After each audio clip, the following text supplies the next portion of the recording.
Greetings! My name is Samantha Lindsay, and this is part 2 of Popular Music and Identity, part 8 of my continuing analysis of selected works from Jeff Ousborne's anthology, Reading Pop Culture.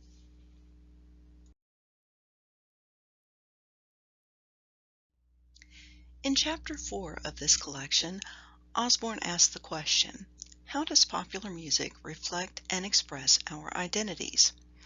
This chapter examines the way popular music influences cultural evolution and how culture influences the evolution of pop music.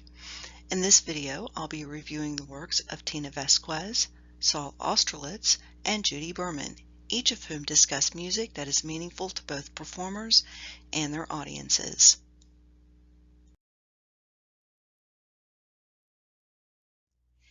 In Riffs of Passage, Vasquez talks about her experience as a Mexican-American and how her bicultural identity has influenced her musical preferences.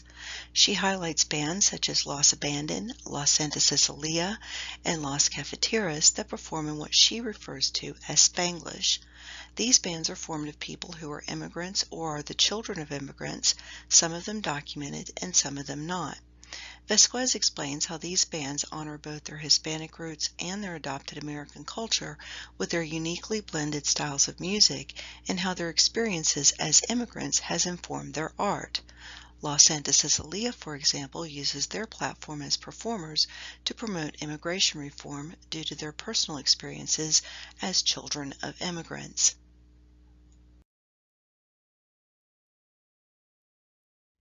In The Pernicious Rise of Poptimism, Saul Austerlitz talks about trendy moral posturing among music critics devoted to the praise of pop music. Citing Khalifa Sena, Austerlitz describes what he refers to as poptimism, saying it is to privilege the deliriously artificial over the artificially genuine. According to him, this trend developed as an ideology out of the identity politics of the 1990s, and many of those who are embracing it are doing so deliberately to make up for having privileged white male rock stars over women and minority performers. While Austerlitz agrees that music critics have historically engaged in a type of discrimination, he argues that the modern reaction is an overreaction that has itself become a problem. He explains that in the minds of these music critics, it is no longer morally acceptable to have musical preferences that exclude pop music. Disliking Taylor Swift or Beyoncé, Austerlitz explains, is not just to proffer a musical opinion, but to reveal a potential proof of bias. I agree with Austerlitz's assessment of pop music critics, who, based on his description, appear to have become acolytes, worshiping at the altar of pop stars. I believe that the great danger of extreme reactions is that the opposition will become that which they oppose.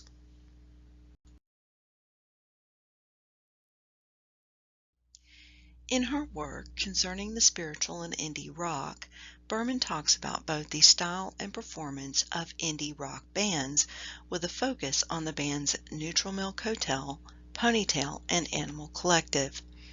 She offers gushing praise of Neutral Milk's lead singer Jeff Magnum, saying, "Magnum's lyrics are strong enough that they could work on the page as poetry, but it's the arrangements that propel the songs heavenward." And reaching heaven, or something like it, is precisely what Berman believes these indie rock bands are able to bring to their audiences. The language that Berman employs in her analysis of these bands is that of a religious devotee in awe of the divine.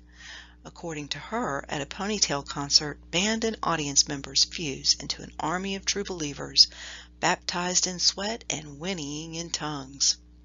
But she reserves her greatest devotion for the band Animal Collective, who, according to her, is a de facto leader of the spiritually minded musicians. She describes them as a group that has spent nearly a decade chipping away at the barrier between earth and heaven.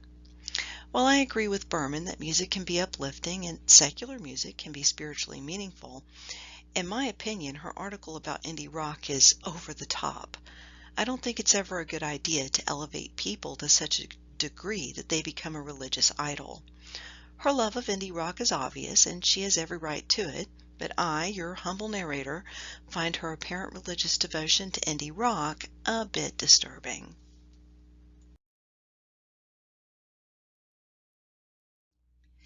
This has been Part 2 of Popular Music and Identity, Part 8 of my continuing analysis of selected works from Jeff Ousborne's anthology, Reading Pop Culture.